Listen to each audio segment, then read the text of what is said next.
come on right out and grab some. At this time, I'm going to kick off this wonderful discussion by introducing our moderator. And the moderator for today's panel discussion is John Tabor. He's been a long-time member of this community, serving in several roles. He's been an interim president. He's been a chairman of the board of the Clay Chamber of Commerce. He's currently with the financial advisor of ViStar Investment Services, ViStar Credit Union. And he's just been so involved. He's involved in this community as the Eagle Harbor CDD. He's been involved in their professional tennis tournament. So he has a lovely family. So very connected to this community. Very committed to its going forward, protecting its quality of life, and ensuring economic well-being. So at this time, I'm going to introduce John Tabor to run with the panel.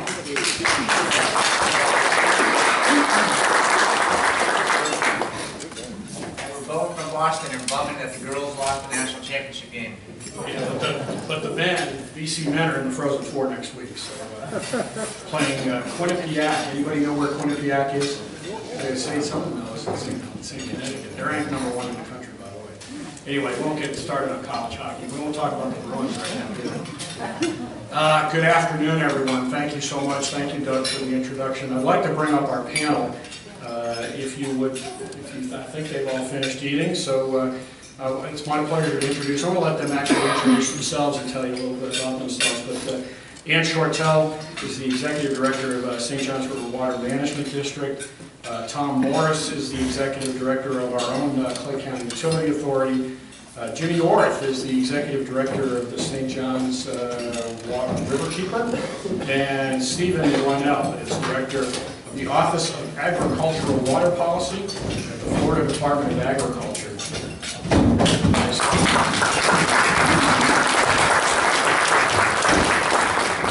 Welcome.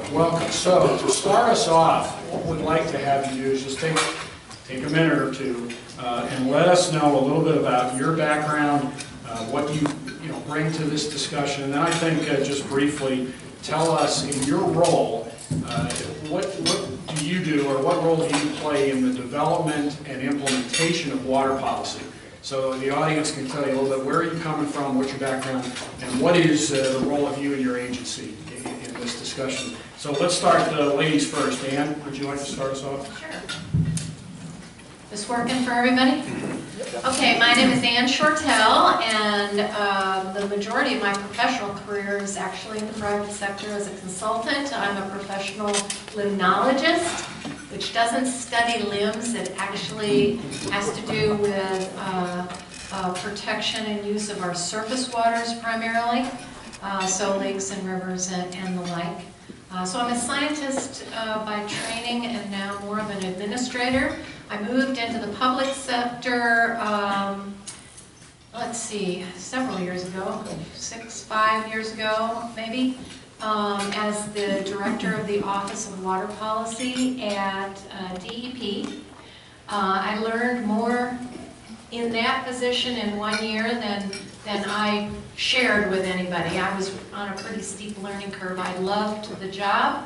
But one thing I learned about myself is that I'm much more tactical, and I got my next job. I'm going to sound like a job hopper here, but I got my next job as the Executive Director at the Suwannee River Water Management District, and that was a better fit for me because it's more tactical in that sense. Most recently, June 1st, came over from Suwannee to the St. Johns River Water Management District. So you can ask me all kinds of questions, and I'm going to plead new kid on the block in this area. Great. Tom? Thank you. John, thank you. My name is Tom Morris. I'm the Executive Director of the Clay County Utility Authority. I am the polar extreme of Dr. Shortell. I've been with the... Really? been with the authority in terms of job hopping. I've been with the authority since 1988, 89, something like that, so I've been there a long time. My mission as it pertains to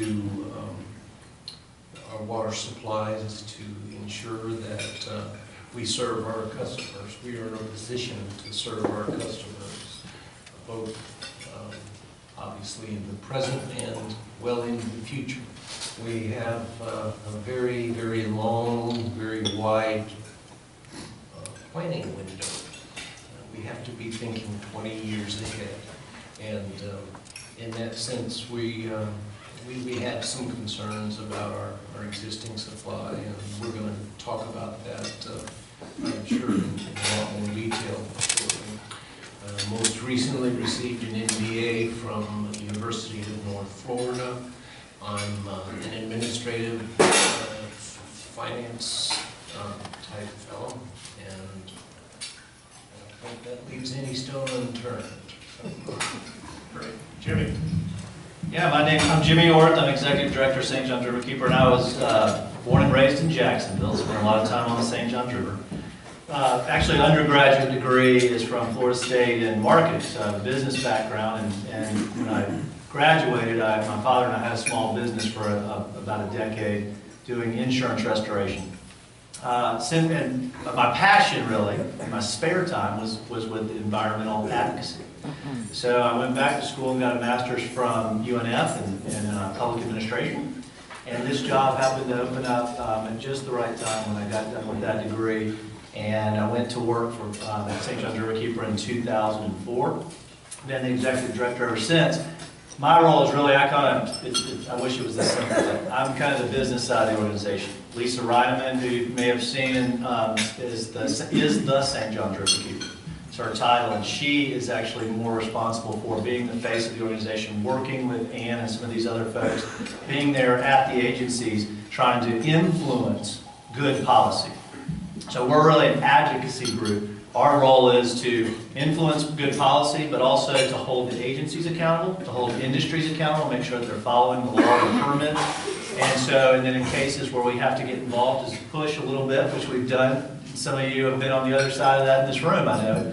But we try to work with different agencies, different utilities like JEA, and trying to make sure that we're doing all that we can to protect St. John's River. Thanks, Stephen. Thank you. My name is Stephen Dwell. I'm the director of the Florida Department of Agriculture and Consumer Services Office of Agricultural Water Policy. The Water Policy Office was established in 1995 by the legislature to work with the agricultural industry on water issues, and all the stakeholders are involved. We work very closely with all 5 water management districts on water quality issues and water quantity issues. We work with all the agricultural the various agricultural groups, the trade associations, the Florida Farm Bureau. We work with the University of Florida, the Institute of Food and Agricultural Sciences, work real closely with them. I spend a lot of time on my road meeting people, which is a good thing because there are a lot of people to meet and there are a lot of good things going on.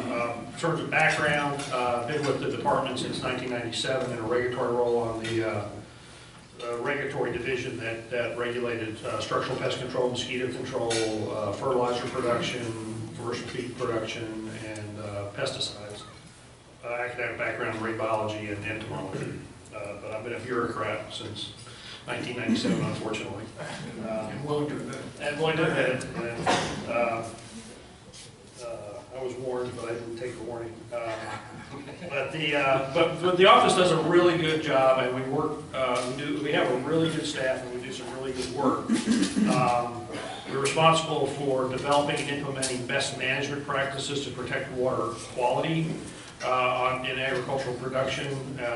Doing things like implementing nutrient management plans so that the fertilizers that are necessary to produce the crop are used in the right places in the right times in the right proportions so you don't lose them to the water supply. We've got, about 9 of these manuals which are on our website. We've got a really good website that's, if you type in Florida Agricultural Water Policy, you can take a lot of information on there.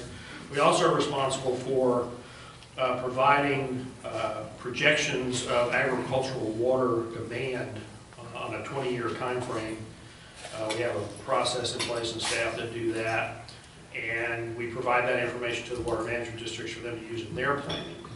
So we're responsible for the ag side of that. So, very good. Thank you all, and thank you all for being here. Just on a quick personal note, Doug mentioned I serve on the board of supervisors at what is the CED for Eagle Harbor, and I have some experience working with Tom directly. We own our own utility, water utility in Eagle Harbor. I don't know if you all knew that or not. And so we get to deal with some very compelling, exciting issues like dealing with snail intrusion in our reclaimed water lines, which is probably one of the more interesting things you can do on a day-to-day basis. So thanks again. I want to start off with an issue that has been in the news fairly recently, and that is that the governor signed into law in January a piece of legislation that's been touted as very significant in terms of water policy for the state of Florida. It's been somewhat controversial, and that, of course, is Senate Bill 552.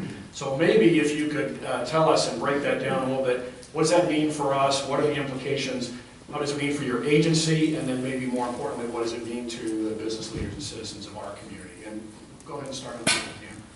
Am I going to be first every time? Well, I can actually start somewhere else if you like. I'm just I teasing. promise I'll reverse you. Well, I think everybody should be excited about the new legislation. It provides a level of accountability that is above and beyond what we already have in Florida Statute 373, which covers the topics of today. We probably have, not probably, in my opinion, Florida has the best water law in the 50 states, period. And if you don't believe that, just start looking around at what everybody else is struggling with. So it takes us from where we are to the next level and add some accountability into that in a way that will move the agencies, because we have to hit time certains on things that are currently in Florida statute but haven't necessarily always gotten done timely. So I think that's important. The other thing that I think is really important, and maybe critically important for folks like yourself who are forward thinking about planning ahead. I mean, look at Florida Department of Transportation. What do they do super well in addition to building roads? They plan.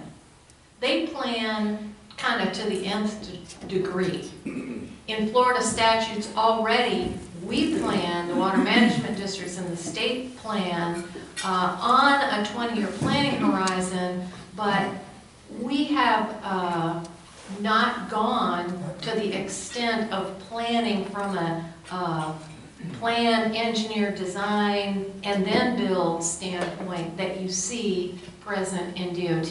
We've got roads all over the place because their planning is so comprehensive and so forward-thinking. And I think one of the most exciting things that will be coming out of the water bill as we move forward is more of that on the water side of things. Because once you start racking and stacking the list of needs by project, people can see in black and white, where we need to go, what the building blocks are to be successful for agriculture, for the business community, for all the citizens of Florida. And that will include our restoration projects as well.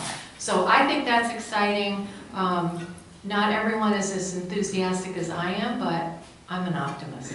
Great, thanks. Let's jump over to Steve. Why don't you go ahead? Yeah, I want to echo what Ann said. It is a significant piece of legislation. It does make some major changes, strengthens the existing infrastructure, clarifies a lot of things. One of the things it does is it very clearly states over and over again that the responsible agencies need to coordinate activities and work together and develop rules. There are a whole set of rules that have to be developed, and in every case it has to be a coordinated effort. Everybody has to work together to address these issues. I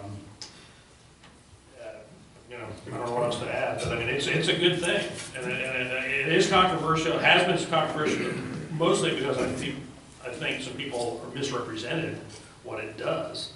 But it does have really significant things. The legislature has backed it up with significant amounts of support for the water management districts and for DEP and for our agency.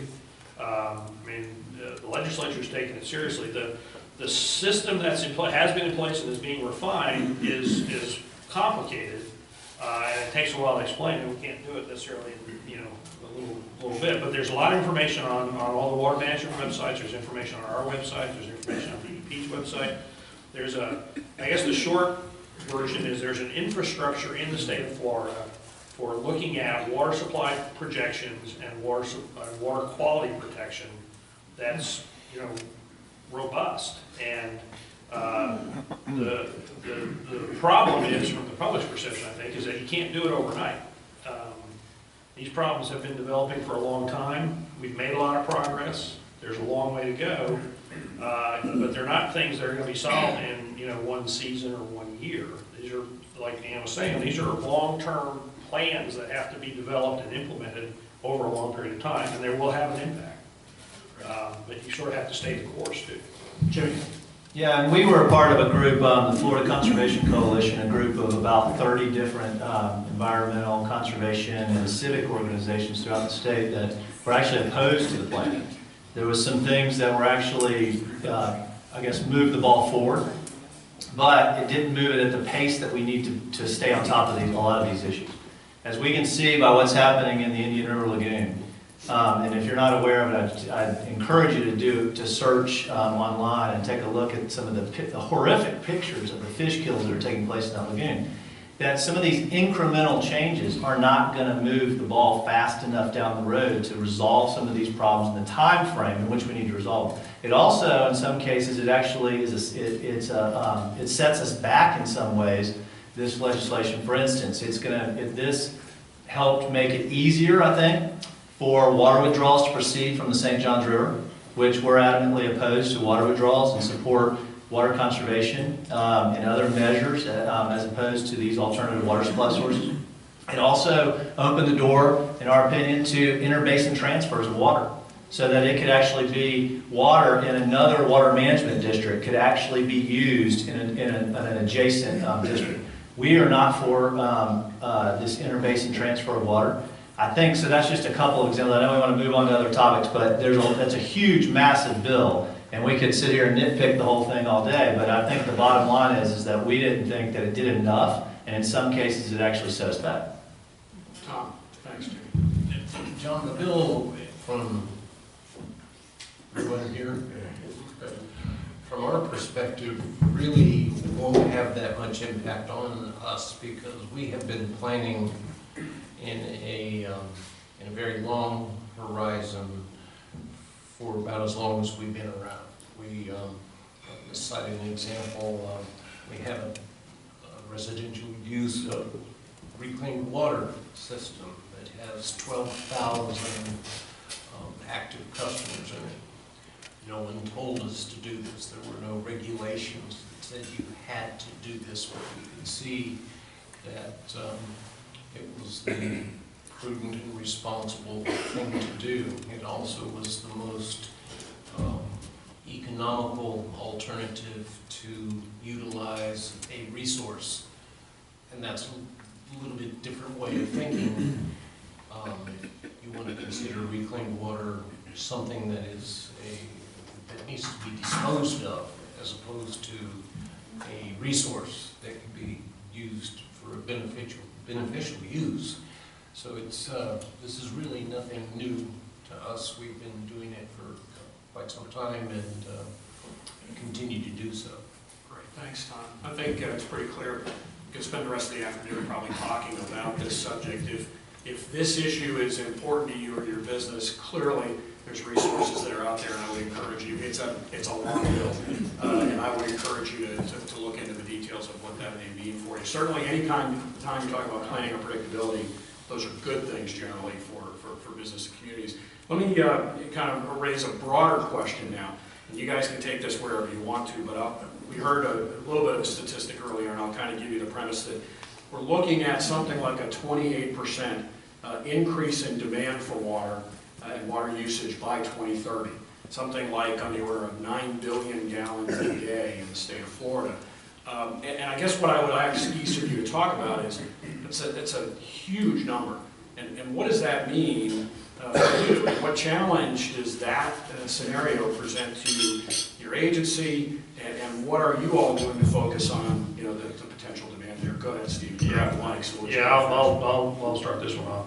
Obviously, the supply of water for agriculture is a big concern for us as an agency and for the agricultural industry. And we have projected slight increases, relatively slight increases in the demand over the next 20 years.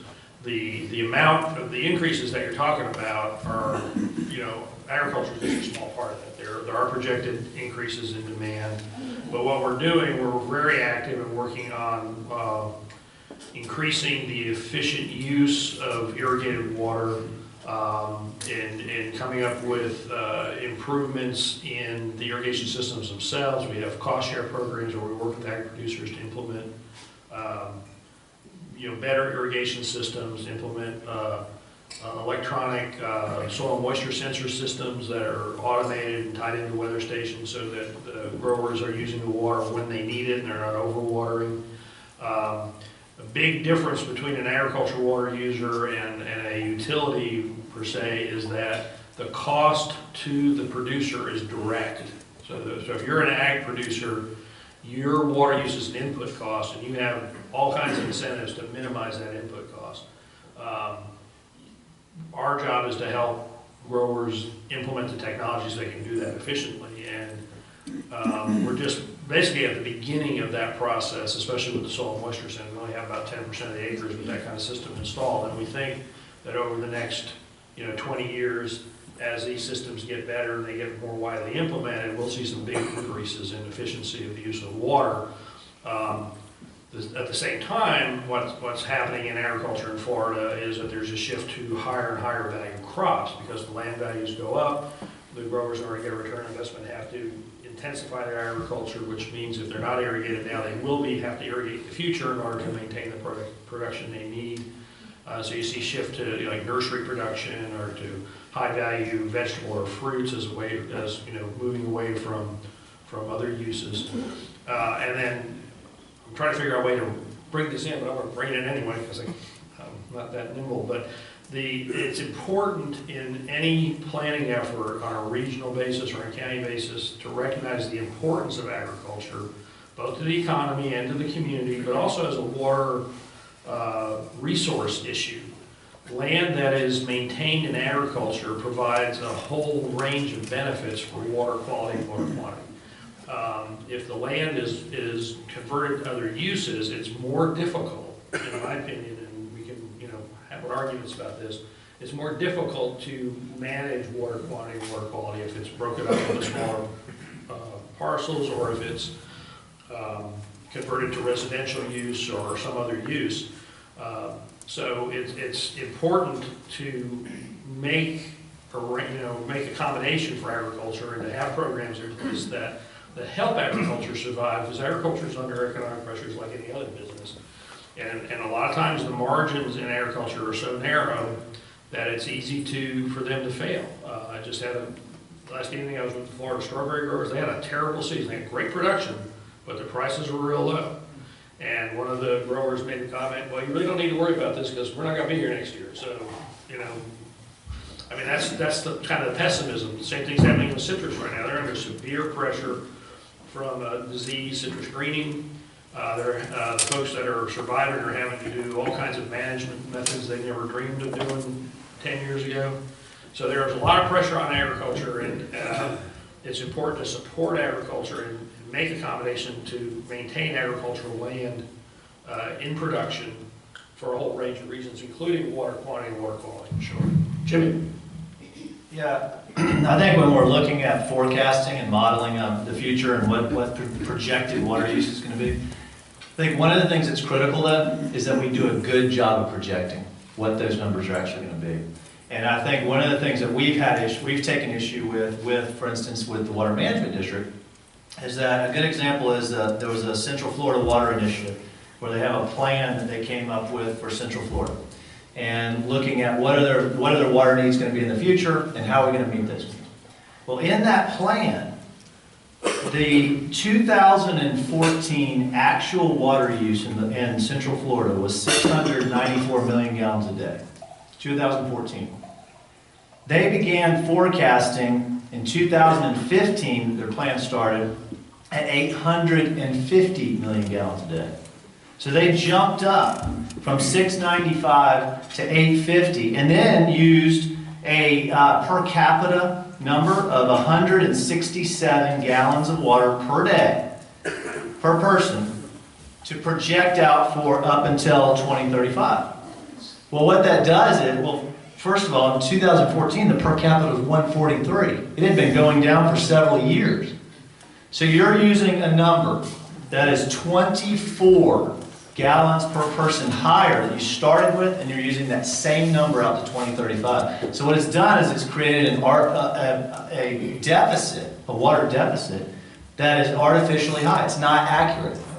And so one of the things I think we have to do is be accurate, because what happens is the larger the deficit that we project, the more that utilities and other and municipalities are pushed into really expensive water supply projects like desalination, like water withdrawals from the river.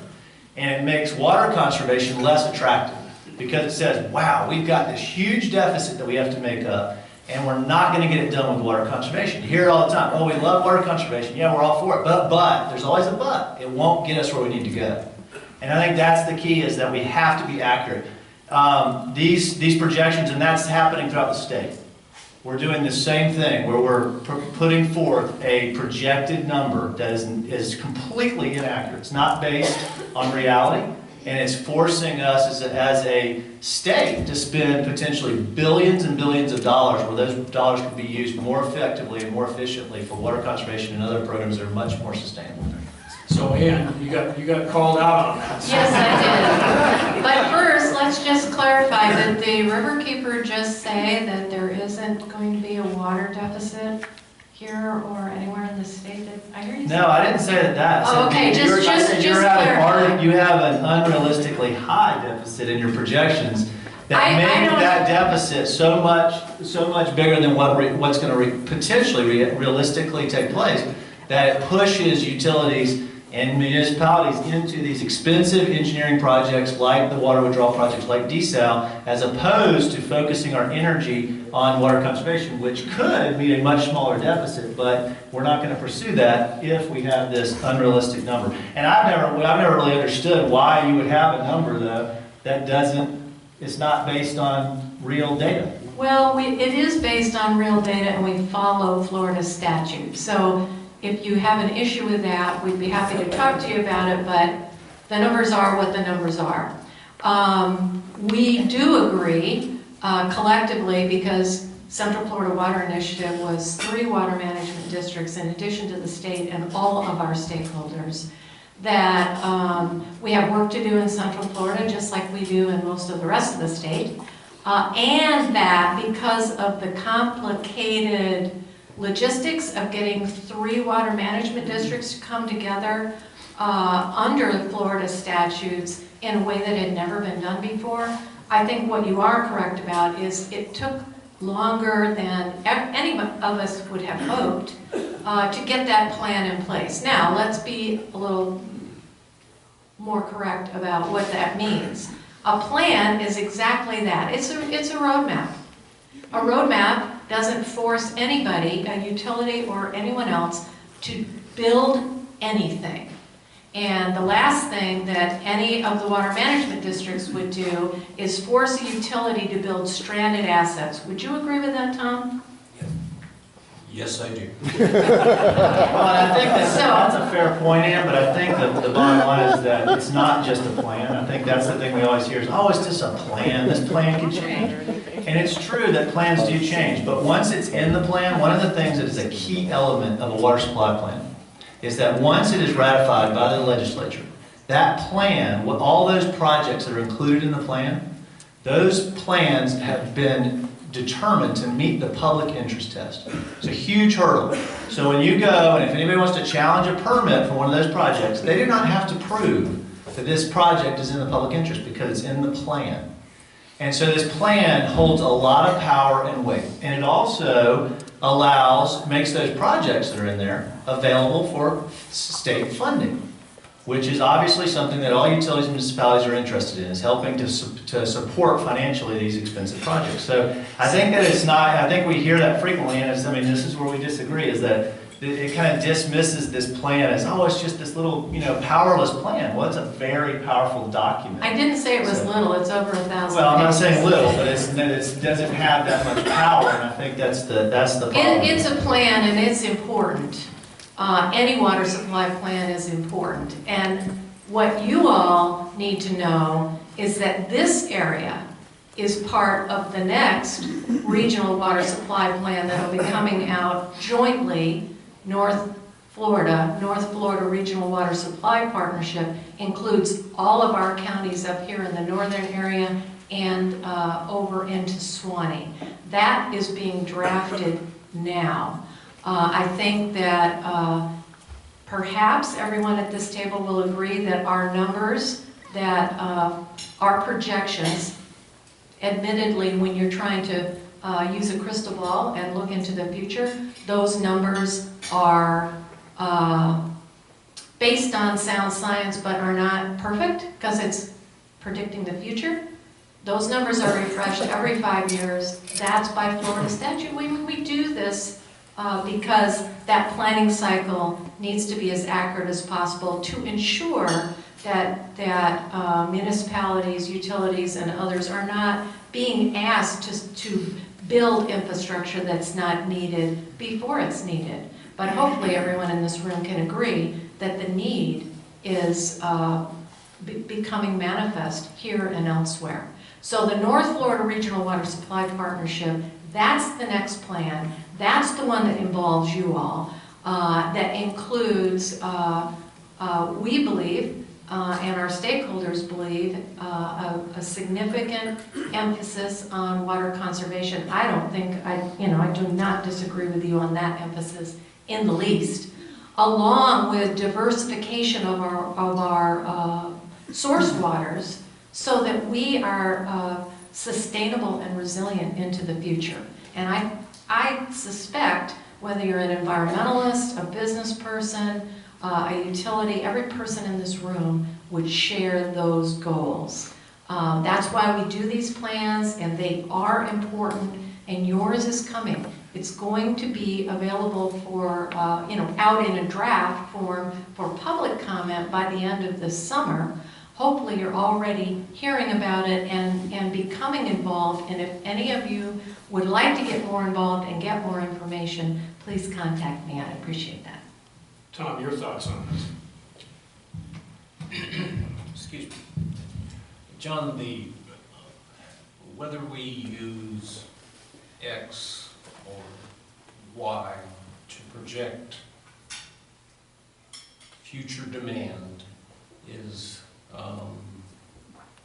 almost immaterial to us. We're not going to build anything before we need to build it, and I don't believe the district or DEP would require us to do that. That would be irresponsible, and we have ratepayers to answer to, as well as board members. What I think the important message, critically important message, is there is a time, and it's coming. I can't tell you if it's going to be next month, next year, or in the next 10 years, but our existing model of how we provide water to our customer, to our community, that model, those days are numbered. We have to get out of that box and to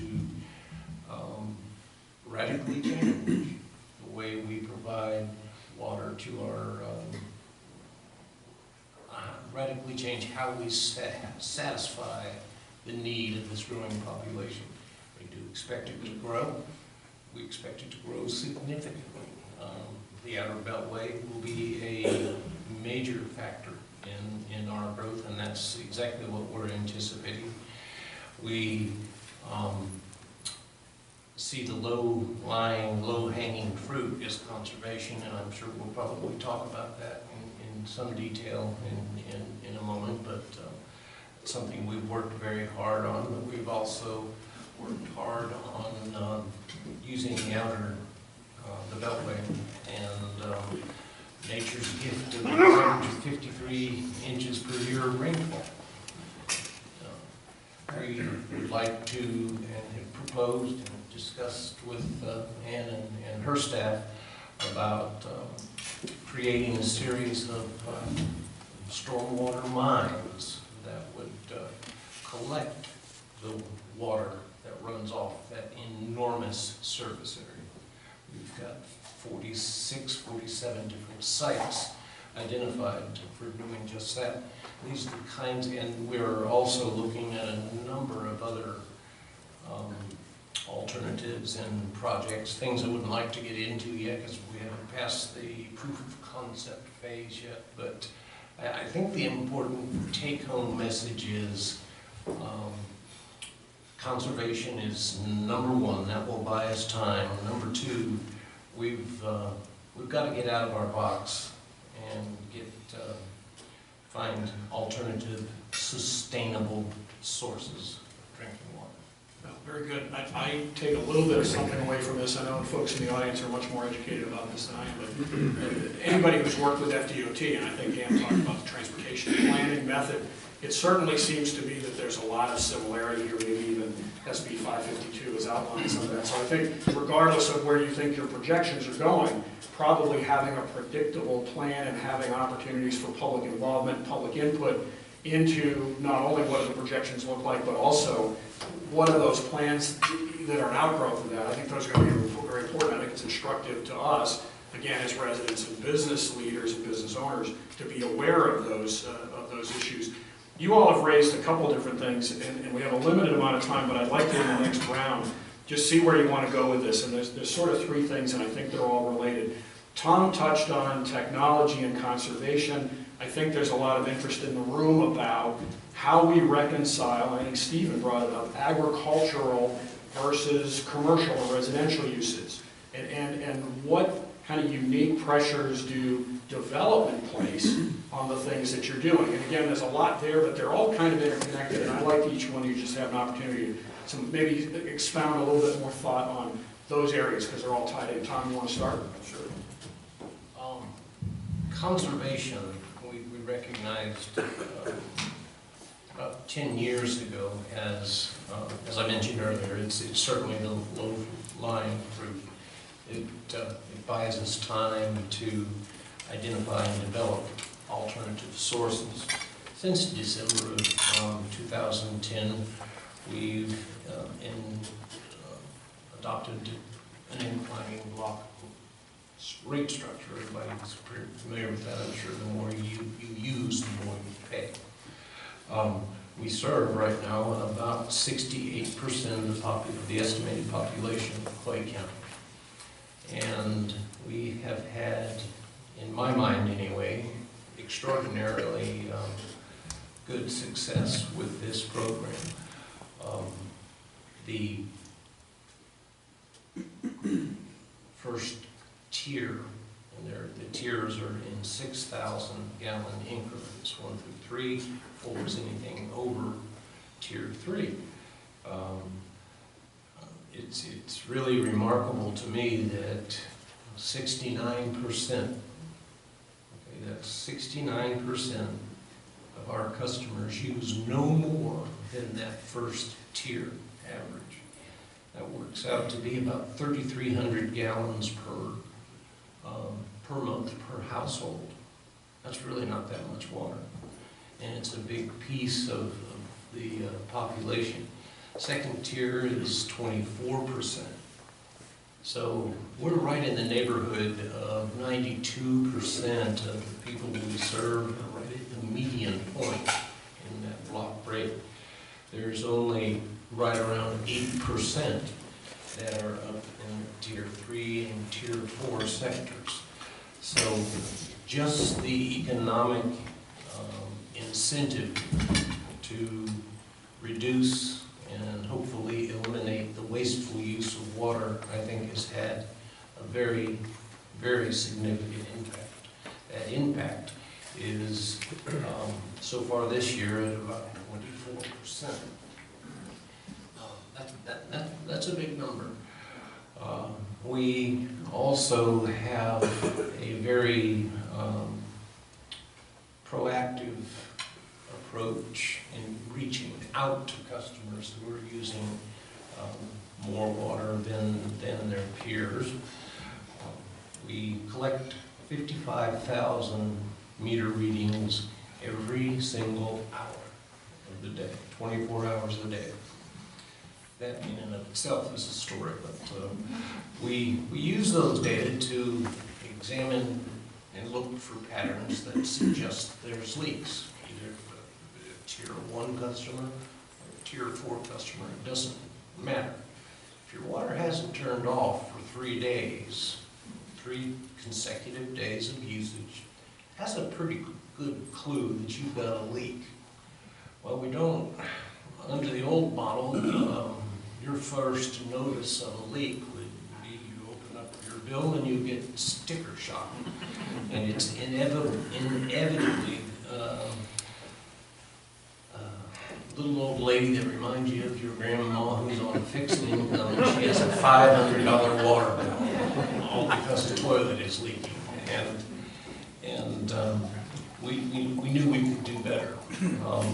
So instead of getting to that point, we'll go and we'll knock on the door. We'll say, Ms. Smith, we have reason to believe you have a leak and we're here to help you find it.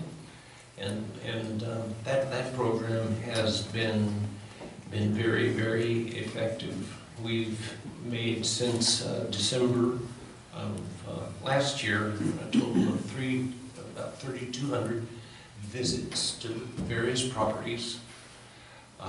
We've saved just under 30 million gallons of water. Saved our customers $170,000. And of those who participated, that averages out to be just under $53 a month.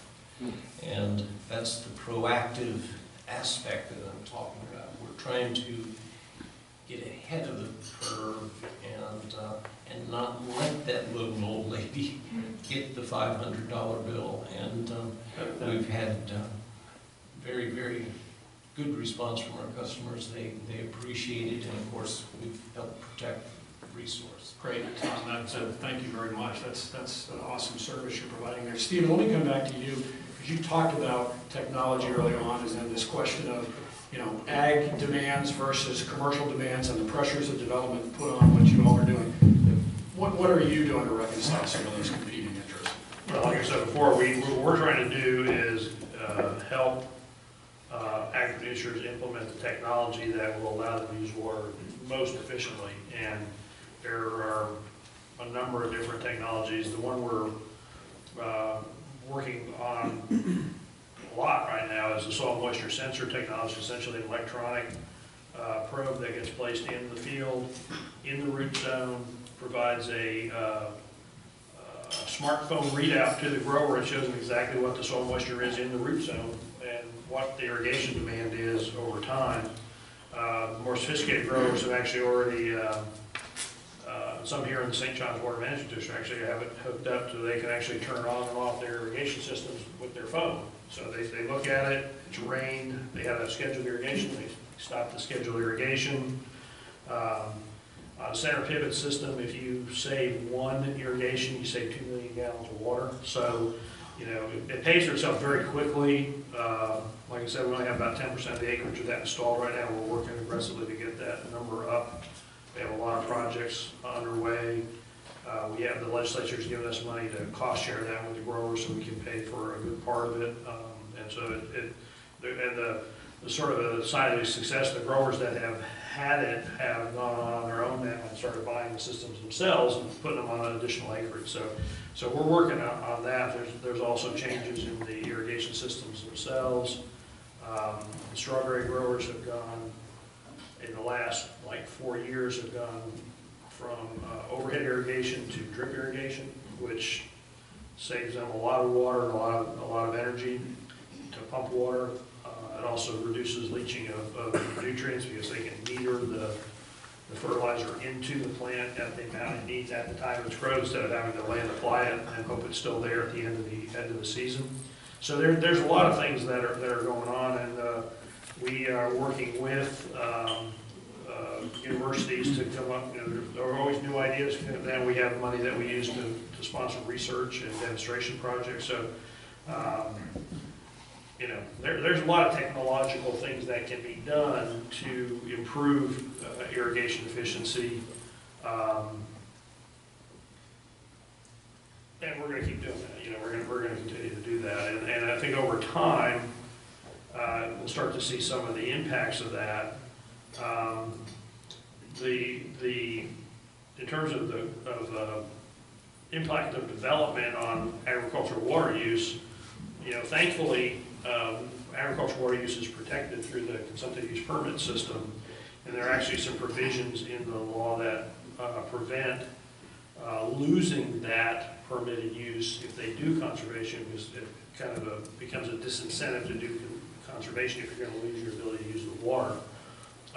But that being said, there are all kinds of mechanisms for factoring in, future water use and making a balance, and that's where the Water Management District comes in with all their consumptive use permit systems and modeling and all that. Terrific, thanks. I want to just get to Jimmy here real quick and talk about, imagine your organization, you're quite acutely aware of the development pressures that are put on usage, and tell us a little bit about your perspective. Absolutely. I think one of the challenges we have in Florida is, I agree with Dan, we have a pretty good water law system in Florida. And we have the water management district system that was put in place was really revolutionary when it first came online. There's a lot of states that are much farther behind us, but we're a unique state too.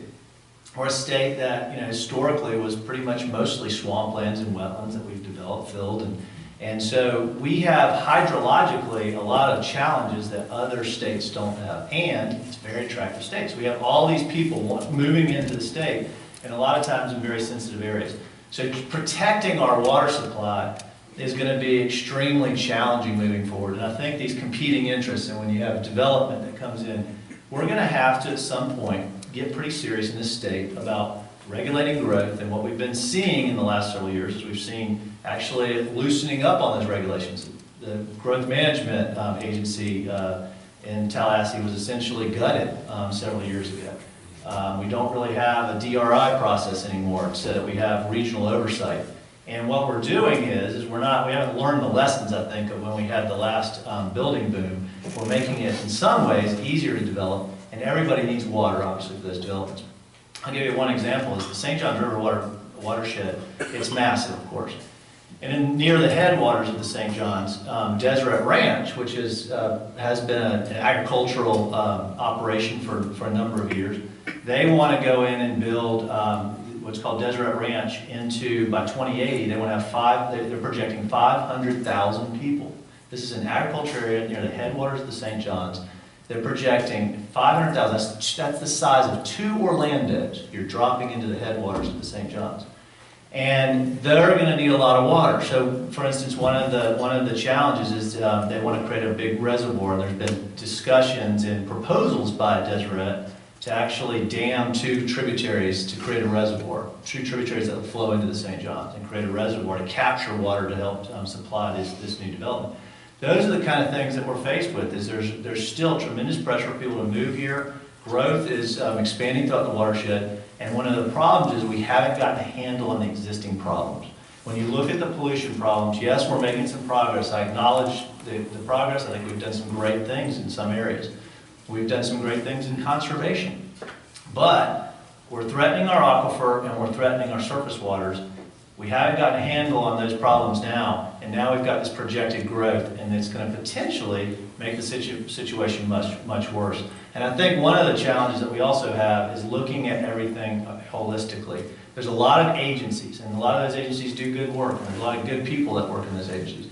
But we a lot of times don't look at the big picture. One thing that's become acutely aware to me since I took this job is, and I didn't really think about it before I took this job, is how connected our groundwater and our surface waters are, and the land, the watershed that flows into it. We have to start taking a much more holistic approach to how we manage water. The St. Johns River, a good example, is 30% of the flow of the St. Johns from springs. That's groundwater. That's the water we drink. So the St. Johns, what's happening to our springs, which most of our springs in this state are not doing well. High nitrate levels, flows in decline. That is a window into our aquifer and also has a big impact on our surface waters.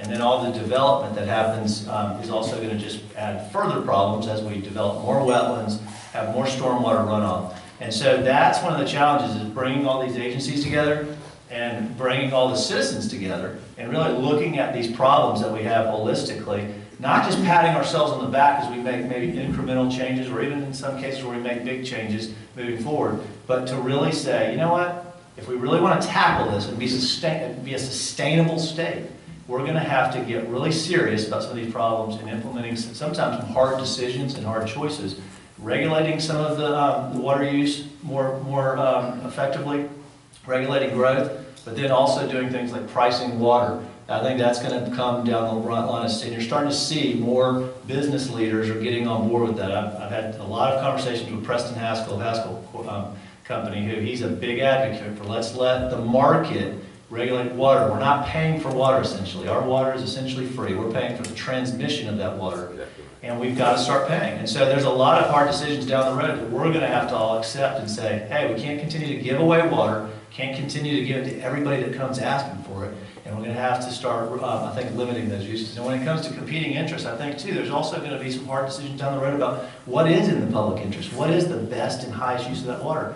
After all, the water supply is our water, the public's. It belongs to us, and we allow different businesses, we allow different agricultural interests to use that water and to use it responsibly. We may have to, down the road, decide who is going to be allowed to use that water and how much of that water they get, and it's going to have to be, I think, some tough choices that we're all going to be faced, or future generations are going to still be dealing with the same problems that we're trying to resolve now, but they could be potentially much worse. Thanks, Jimmy. I think in a lot of things, we look at California and go, we don't want to be California. We say that about a lot of things in the state of Florida, correct? And how would you react to that? Just talk about from an agency perspective, but the issue of the tensions that development creates with the other mission that you have. Oh, well, I think we, circle back, kind of full circle here, back to the planning piece. I do agree that we cannot ignore growth into the future and making sure that that is something that is compatible with the amount of rainfall that we get, with the amount of water that's in the aquifer, with the amount of water that's on the land. We've changed everything, and each one of us has that footprint. I never like it when I go to meetings where folks are worked up about something and the finger is being pointed at across the table at somebody else who is the problem, when in fact we all depend on water. Most of us are probably here because of the beautiful water resources that we have in this state and because of the economic opportunities here. So I do agree we have to work together. I do agree that we have unique surface and groundwater landscape that is highly connected in some areas, and that in some ways, as we learn more, we can leverage that knowledge, follow that science, and do better. But we'll always be maybe a half a step behind because we learn something new and it changes the prism through which we're focusing a little bit. But back to that planning step, remember that in this state, very unusual, highly, highly better than 90% of our potable water is coming from beneath our feet, from the aquifer. Very, very few states are highly dependent on the aquifer in that way. That's why the diversification of our sources is so important and planning is so important, because it's not one size fits all. It's not like we can wave a wand and say, okay, now you guys are going to be 25% dependent on a different source, whatever that source is. It's different in every place on the landscape, and that's what the planning is all about. And so I would just like to applaud Clay County and Clay County Utility for your forward thinking. I mean, not every place that I visit is having a water summit and having this many people around the table discussing how to move forward in a responsible and sustainable way is what everybody wants. And so it's important to have these conversations to find common ground and move forward on that common ground so that we have all of the things around us for our children and our grandchildren. It's very important. But in this area, we can say confidently, because we have the data, that your per capita use is quite low, and you're doing quite a credible job on water conservation. Can more be done? Sure. I think that's always the case. We can do more with the next increment, but you're doing better than many, and that's important. Same is also true in this area for your beneficial reuse of wastewater. And there's a big story to tell there as well. So do we have challenges ahead? Yes, I think we absolutely do. Can we meet them? Absolutely. But don't forget to celebrate your successes, because this area is, in this state, is doing quite well and quite responsibly with the water resources that you have in this particular area. So don't miss the opportunity to acknowledge that as you plan for the future. Great, thanks. And Ann, I think that's a great place to wrap it up. Unless anybody has one final thought, literally we're pretty much at the end. Ann did a nice job of summing that up. Jimmy? I'd just like to say one thing, and I agree. I think we do have to celebrate our progress that we make and the good projects. I think the key, though, is we can't rest on our laurels. There's so much we can do. I think my frustration always resides in the fact that I know what's possible. I see what's possible. I see what people are doing, what innovative businesses are doing to use water incredibly efficiently. I see what some municipalities are doing. I see what's possible. In California, when they had the drought, and the governor said everybody's going to reduce water use by 25%, and they did it. It can be done. It's just sometimes we don't want to wait until there's a crisis like in California. But those decisions are going to come, and so I think we've got to not just be satisfied with what we're doing now, but to demand much more progress and advance this effort on water conservation, or we're going to find out after all this development comes that we should have, looking back retrospectively, that we should have done and we could have done much more. So I encourage you all to get involved. I'm sure a lot of you are. You're community leaders, business leaders, so I know that you are, but I think the key of what our organization does as an advocate is we work with them. We have a good relationship with Ann and folks like at JA and different agencies, but our job is to push them maybe farther than they're comfortable with, and I think that's the role of citizens. These agencies, they work for us, and it's our job to make sure that they're doing everything that they possibly can to protect it. And sometimes, unfortunately, they're influenced by politics and other realities, bureaucracy, and it's our job to make sure, though, that they're doing everything they can to protect our water resources. That's great. Let's thank our panel.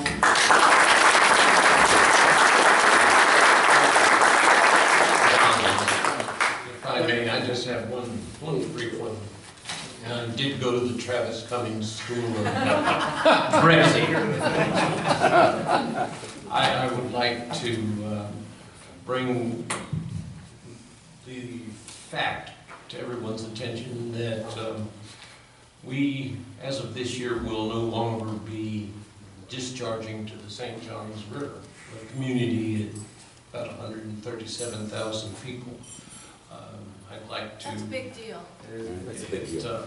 That's something that's been a long time in coming. We've got a lot of planning. We've had a lot of support from the Water Management District. We've had a lot of support from our board. You mentioned the politics of it. We have a forward-thinking board, and we get it. We understand. And I didn't want this to end without getting that message out. Thank you for sharing that, Tony. Thanks. Okay. Thank you. I do encourage you to come up before they're here to shake their hand and talk to them. You have the people that are making policy and implementing policy and enforcing policy, so they're right here where you can shake their hand. I do want to Ensure that you take all those cupcakes, put them in your purse, your pockets, take them home, because they're delicious. I do have one observation from a couple years ago in Tallahassee, Commissioner Adam Putnam, he made the observation, if you walk the hallways of Tallahassee, you'll see the pictures of historical politicians and the leaders shaking hands, patting themselves on the backs. That was agriculture and the business community. He says they work together very closely, but now they're reaching the point where they are finding themselves on either side of the aisle, and those pictures are not necessarily relevant in the terms that we're facing changes here. So there are things changing in the state of water. I want to make sure I thank all of you for attending here. It is incumbent that you take this message and deliver it to your fellow business members, your homeowners. Thank our panelists for what they do to ensure we have a safe and plentiful resource with a growing demand that has been charted. On the back of your program, you do see some wonderful upcoming events we have coming up. Just real quickly, the Women's Empowerment Council, I point that out because Rear Admiral Mary Jackson is the guest speaker next on April 7th. April 13th will be in the room right next door where you get to work a network between business and educators, developing the workforce of the future. A week later, we're right here for our awards scholarship luncheon, where you stunningly impressive candidates dealing with some pretty big life struggles will be awarded some scholarships. A golf tournament's always a wonderful event. And then the delegation, we talk politics, is May 10th, as a site to be determined, where you get to discuss with your legislative delegation who passed the bill, and also we'll talk about economic development and other issues at that as well. I also want to thank our sponsors, our title sponsor, Ameris, thank you so much. Our executives, JEA, Newterra, and David A. King, attorney at law. And our corporate sponsors, Aerostar SES, England, Timms & Miller, Midtower Associates. Good to see you get the money for the ball field, finish that from the governor for Midtower, started that project on Moody Park. And the Reinhold Corporation. Four Rivers for a wonderful meal. I think this is fabulous that they've entered the catering field, so we're excited to use them. I want to thank my staff here. We have Kelly and Tressa doing wonderful things to make this a seamless event. Our ambassadors who do so much. I know we still have Jim and Mike and Elena and all the ambassadors, so thank you. The board of directors who provide the leadership and the commitment to make the chamber serve the business community, so thank you for your service. Our panelists who took time out of their challenging and busy schedules in the spring to come here and share some information that is critical, and I think enlightened a lot of people. I saw a lot of people taking notes, so please do network with these folks so you can take the good information back. And of course the Thrasher-Horn Center for another wonderful facility, so thank you so much. Thank you for all you do. Have a blessed day and see you soon.